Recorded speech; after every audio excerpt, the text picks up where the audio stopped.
we are recording. All right. Good morning, everyone. I'm here together with Stephen Shedletzky, who is the Head Engagement Officer of Simon Sinek's Start With Why program. I'm sure a lot of you are familiar with Simon Sinek. If you don't know him, he has created the concept of start with why. No matter what you're starting, start with the question why.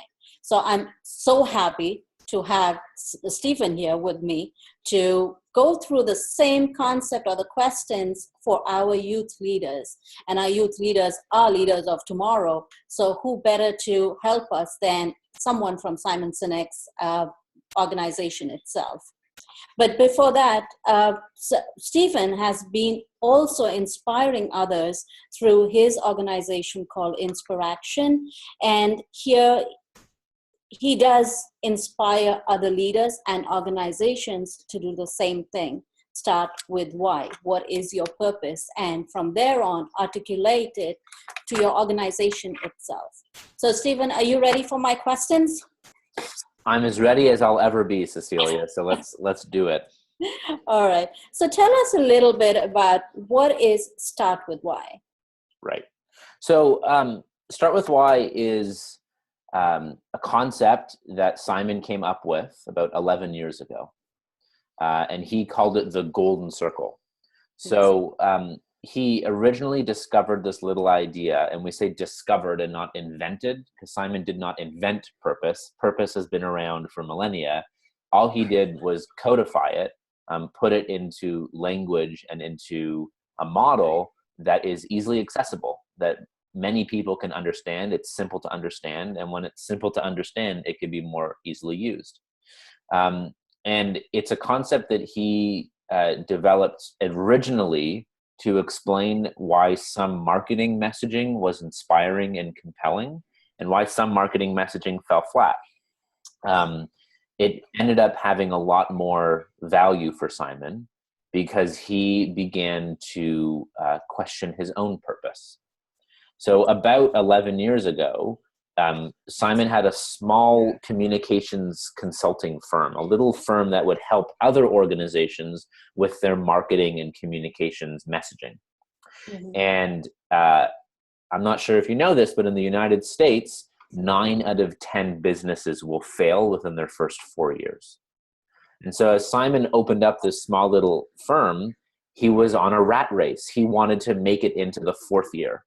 And when he did, he realized what he did, the actual work he did, the service or product that he offered. He knew how he did it different or better than others. He simply didn't know why. And absent of why, he realized, what am I doing this for? What's the purpose of this? And since it was missing, he began to lose his passion. Mm-hmm. He began to burn out. And the best way he can describe it is he was depressed. He was not pleased. He was not satisfied. He was not happy. And so he actually went to a conference and shared the golden circle, the concept of what, how, and why, with someone who happened to have a PhD in neuroscience. Oh, wow. And that person said, this is exactly how our brains and decision-making and emotions work as human beings. Mm-hmm. And Simon went, I'm listening. And so he ended up discovering something that explains far more than just compelling communications and marketing. He uncovered something that explains purpose. Okay. And so Simon spent like a ton of time, 6 weeks straight, just focusing on his why, okay, which is his cause or purpose, which is to inspire people to do what inspires them. And as he discovered that, he chose only to do things that would bring that cause to life, and his passion levels restored to those levels he had never experienced previously. How did you come about joining Simon in this journey? Pain. So my story is similar to Simon's. I went down a career path that I thought I really wanted, and I joined a large organization in the oil and gas industry. Uh-huh. Not that I was passionate about the oil and gas industry, I was passionate about leadership, and I happened to join a leadership development program. Oh, wow. Yeah. The only issue is I forgot to ask them what their definition of leadership was. because we use the word leadership, but we don't necessarily have a common definition of what the term means. Um, the organization, their definition of leadership was more around profit and loss, and authority. And my definition is around being a positive influence, a positive steward for the lives around you. Yes. Mine is more the anthropological, the real human definition of leadership, right? People who take a risk, who are courageous, not for themselves, but for the people around them, to create a better condition for all of us, right? And so it was very scary for me, because about 6 months into this first job out of college, I hated it. And I couldn't understand it. It was scary because I made a decision that wasn't working out. I actively made a decision that I wasn't enjoying. And so the first person I made wrong was me. I went, what's wrong with me? Why am I not motivated? Why am I not wanting to perform? I've wanted to perform in everything else in my life up to this point, but I don't want to here. And it was terrifying. And so fortunately, a mentor of mine sent me Simon's TED Talk on how great leaders inspire action. And he sent it to me with the hope that I would find greater meaning and purpose in my current job. The unintended impact of that video was that I realized I hated my job more. Oh, gosh. And quite honestly, Cecilia, it was the right time, right place. I saw Simon speak live by accident. I went to hear another speaker named Malcolm Gladwell speak. And I wrote Simon a quick little message on LinkedIn because I so enjoyed his talk. And I wrote a blog post on his talk, and I wanted to read his book. And he wrote back and said, I hope you enjoy the book more than the talk. And I said, I don't think that'll be possible, but I'll try. And now I help lead a team in which we respond to people who write in to LinkedIn and other places on our website. So it was completely... That's fantastic. So that's how we got together. Exactly. Yeah. So it's simply right time, right place, that I was committed to the work, the vision that Simon has is of a more inspired and fulfilled world. And fortunately, the right time, right place, I got lucky, and I've been able to do it with them directly. That's very nice. So you didn't know Simon before that, no personal connections. You were just, oh gosh. So you were at the right time, right place. Absolutely. I got lucky just now. Well, that's a big part of our success is luck. Right time, right place. Yeah. So now that you realized it in your youth and someone was there to mentor you, how do you think this whole concept applies to our youth today? And why do you think we should start them young with this? Sure. So we know that if you look at brain development and psychology, we know that by the time you're 20 years old, for sure, you have a why. So our why is based upon our life experiences. That by the time you're 20? By the time you're 20, you have a fully formed why. Wow. Because you've had, your brain development is matured, and you're not done, but it's matured, and you have enough life experiences. The youngest person I've done a why discovery with is 16 years old, and we got it. Wow.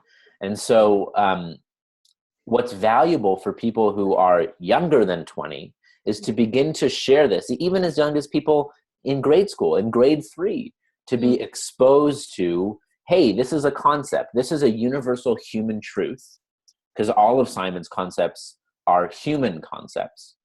And this is coming. Learn about this. We've had people as young as in grade 3 understand the concept. It doesn't mean that they necessarily can find their why yet, but once you know the blueprint, you're all the more likely to be searching for it and to find it and to ask for help with it younger, which I think is fantastic. We don't yet have an education system that supports students, young students, to take a strengths-based approach and a purpose-based approach all the time. Sometimes it does, but not all the time. And so I think that the value of exposing youth and young leaders to these concepts and ideas is fantastic. It means that they're all the more likely to be able to find it and use it younger. And the really important thing to mention is we cannot find our why on our own. We cannot look ourselves in the mirror and say, Stephen, what's my why? It doesn't work. We need the objective perspective of someone else. So how do they do that? So the way you find your why is our why is an origin story. It is who we are, and who we are is based on where we come from. So it is based on our life stories, our stories of when we felt most fulfilled and when we felt most challenged. So if you literally take a sheet of paper and draw a line down the middle of that sheet, everything above the line is a positive or peak experience, and everything below the line is what we call a valley experience. So peak experiences are those times in your life that you enjoyed so much, right? Mm-hmm. Specific experiences that you were in flow, time stood still. You absolutely loved these experiences. They were joyful. Valley experiences are those experiences that were tough. They were challenging. Experiences that perhaps you never wish to live through again, but you're glad that you have lived through them because they've helped shape and grow who you are today. And we've all had both. Then you share those specific experiences, the peaks and the valleys, one by one with an objective partner, someone who's a good listener, someone who maybe doesn't know the intimate details of your life, but you trust them, right? It's actually better if it isn't someone who's very close to you, because if they're too close to you, they'll be biased. They'll have their own opinion. Not good, right? We need someone who you trust, but doesn't know every intimate detail of your life. So not a best friend, not a mother or a father or a sibling. Maybe, a guidance counselor even, or a teacher, or a friend that you've just met. And as you tell these stories to them, a pattern emerges. There are consistent ideas and recurring themes that point to who you are at your best, what you care most about. And that is how you find your why. Okay. Wow. That was a lot. I hope everyone will apply it now. Yeah. Well, and it's like baking a cake, right?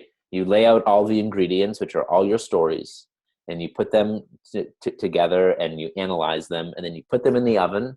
And then when you take it out, we know that we can't eat the cake right away. We have to let it cool down. And so it isn't a one-time process that we can do and expect to get the perfect why. It's an iterative process. It takes time and time to find it. But if we keep doing it, the perfect words will emerge and capture the essence of our why.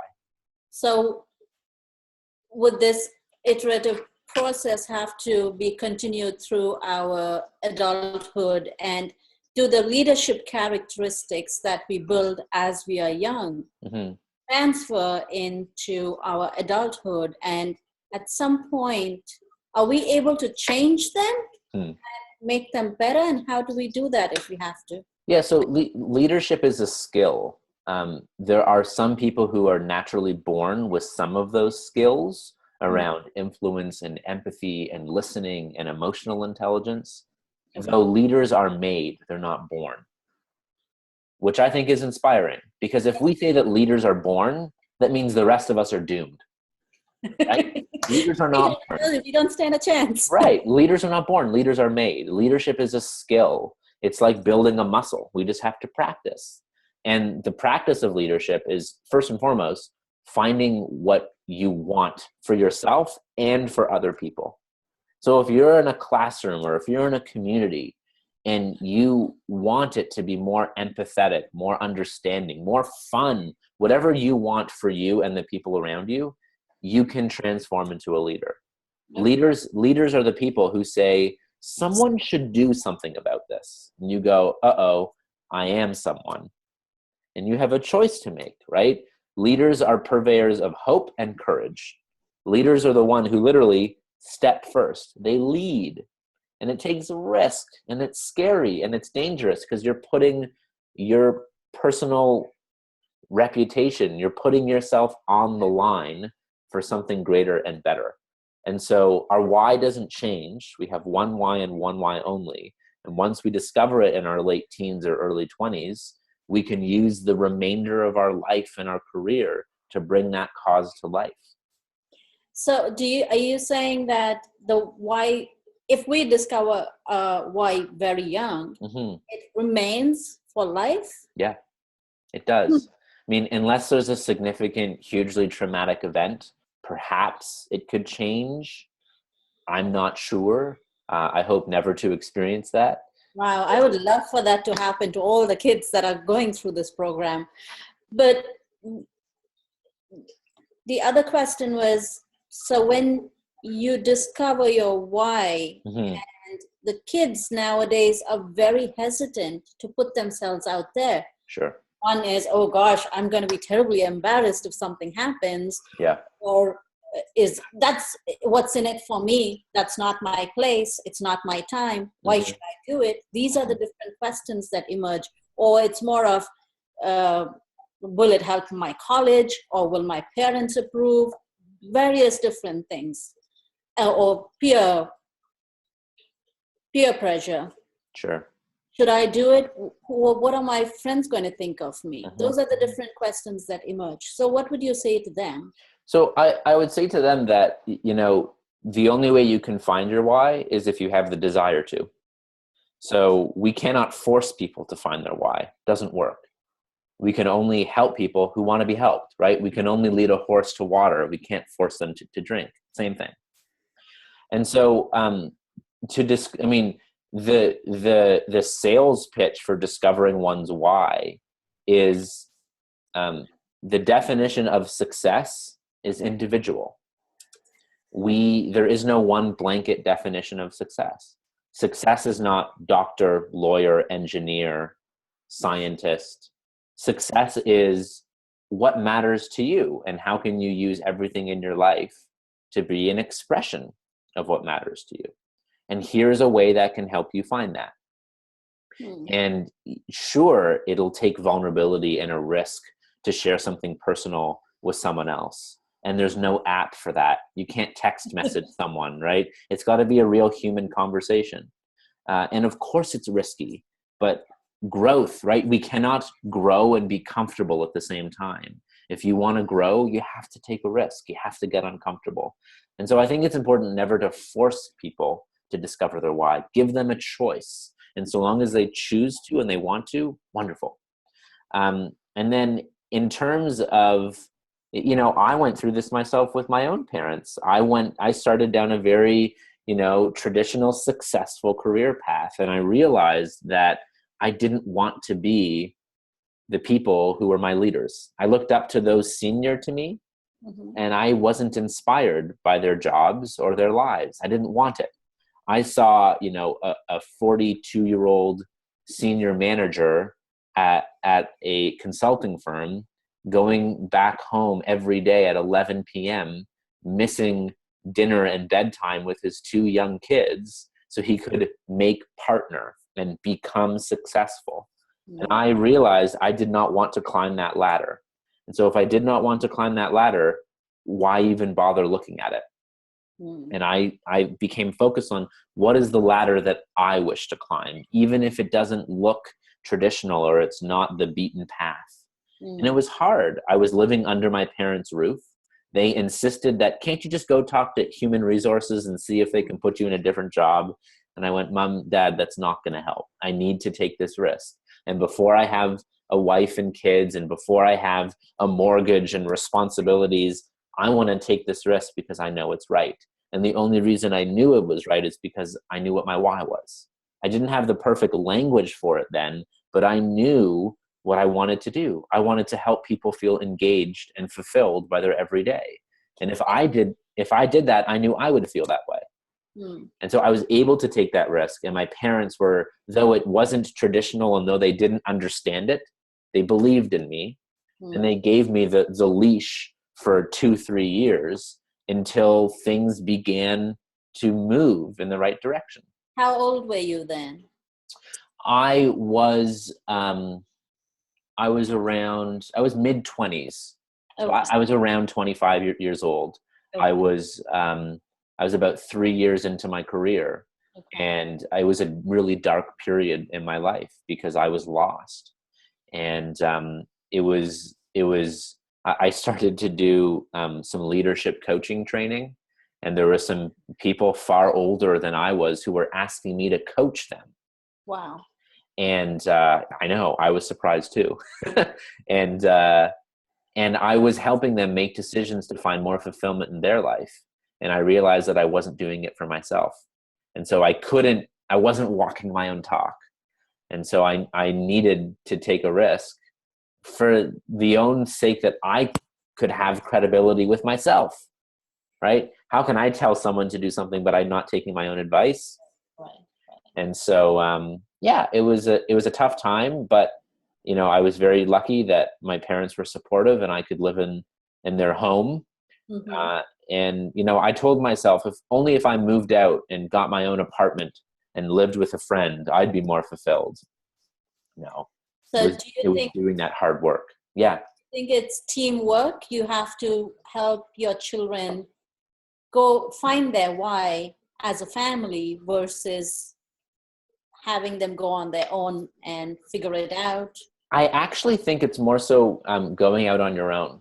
So something very important happens in our development. So when we become around 14 years old, we no longer care about fitting into our family. We more so care about fitting into social groups.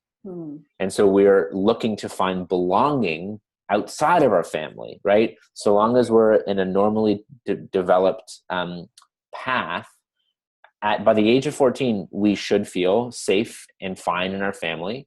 Or even if we don't, we now look to social and peer groups to find our belonging.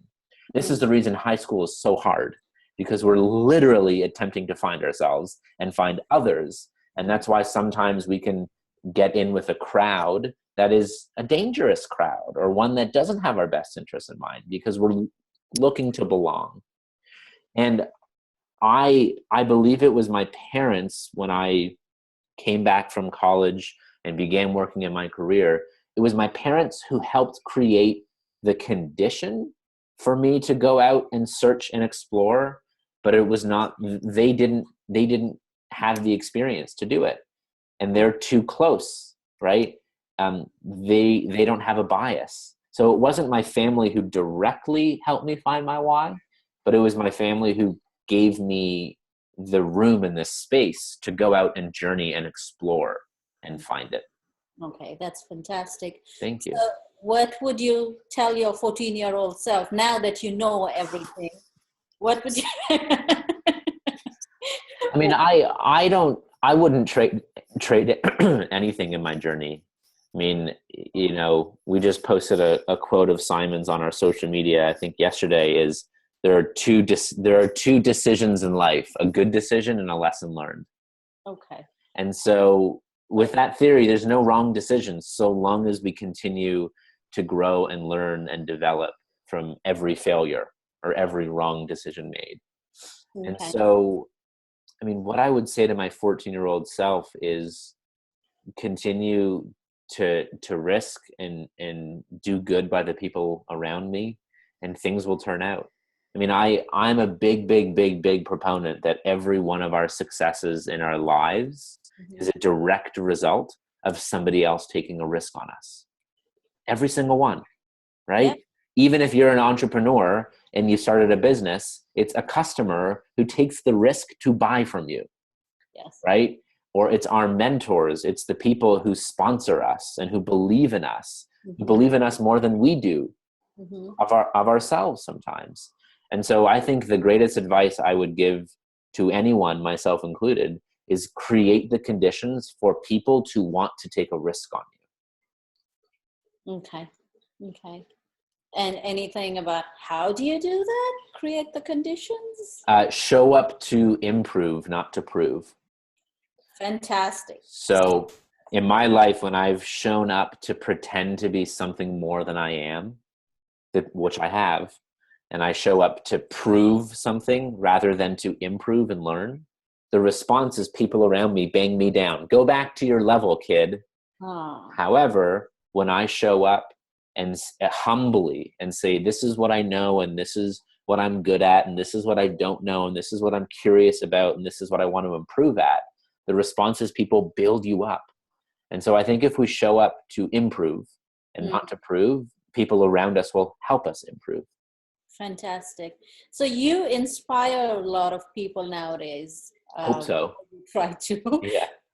Who inspired you when you were young? My grandfather, absolutely my grandfather. My grandfather, who just passed away a year and a half ago, he was nearly 99 years old. And he was a Holocaust. 99, almost 100, yeah. He had a grade 5 education in rural Poland in the 20s. And despite his lack of formal education, he was probably the most emotionally intelligent, gregarious, courageous man that I ever knew. He's a Holocaust survivor, and he led his family through surviving. He led his wife, my grandmother, his 2 siblings. They were in hiding, so they fortunately never went to a death camp or a concentration camp under Nazi Germany. They were always in hiding. And when he came over to Canada in 1953, and was self-made. He was a butcher, an honest living, and he provided for his 2 sons, my dad and my uncle, to have better lives in Canada. Mm-hmm. And when I started my career and I began to feel unfulfilled, mm-hmm. I thought about him, and I thought about where he was in his life at the same moment of his life. So I was early 20s, and in his early 20s, he was in barns and fields in the countryside, hiding from people who wanted to kill him for no good reason, for the sake of his religion. And I realized that I had to live my life. I had a choice, and I chose in that moment to live my life as a tribute to his. Wow. That he has sacrificed so much to allow my father and uncle and our families, my 2 siblings, I'm the youngest of 3, to have the opportunity to do good. And it was him that that gave me the courage. And when I chose to leave the very traditional, predictable path, my grandfather called me and he said, "What are you doing?" He said, "I've sacrificed so much to give you a better life and you're throwing it all away." And I went, no. I said, we call him Zadie. I say, "Zadie Ben, I'm following in your footsteps. You took risks in your life to live a life worth living, and I'm doing the same." And that made him quiet up right away. Wow, that's such an inspiration. Thank you. I'm sure he was very proud of you. Thank you. I appreciate that. We have a 1-year-old daughter now who we've named after him. And we literally, on his deathbed, my wife was just pregnant, and we went to visit him in his home. And he was days from passing. And he insisted when we walked in, my father let him know that we were pregnant. And he insisted to be stood up, and they made eye contact with us, and he wished us congratulations. He hadn't said a word in 3 days. And he's just a miraculous man, and someone who we'll always remember. And I see it as my duty to tell people about him, because he's such an inspiration to me, and I hope to others as well. So I appreciate you asking about him. I think I hope all of the children that watch this, as well as the parents, they go back and look within their family to find an inspirational story like this, because they are the people that affect our lives on a day-to-day basis. Absolutely. This is fantastic. Thank you. Well, I think you look at the condition that the world is in, you look at the condition that the United States of America is in. It's a divided country at the moment. There's a lot of uncertainty. But if you go back far enough, every one of our ancestors have taken a risk to be here. And we're all immigrants, right? All of us in this part of the world, for the most part. Yes. You know, and there are those that are native to this land, and they've had to take risks and have had to be courageous. So to your point, Cecilia, every one of us, should we go back 5, 10, 15, or 150 years, can find someone who did something courageous, and we can follow that lead. Yeah. Thank you so much. My I pleasure. really appreciate your time to inspire the youth that we work with. And I hope each of our, I call them my children, each of our children are able to find their why. And if they need help, probably I'll say, well, go and find Stephen. You can talk to him. Wonderful. Yes, please. At some point, I hope we are able to have you live and speak to our children. We do have graduation programs and things like that. So probably you could show up one day Wonderful. in New Jersey. That would be a great treat. Yeah. For now, thank you so much. I really appreciate your time. I'll just say one more thing, Cecilia, and this is to acknowledge you that, you know, we know that the greatest leaders are the ones who grow greater leaders. And that's the work that you're doing. So thank you for doing it. And thank you for creating a community where people work and grow together, because that's how we can operate at our best as a species. So thank you very much. Thank you. Great. All right. So I will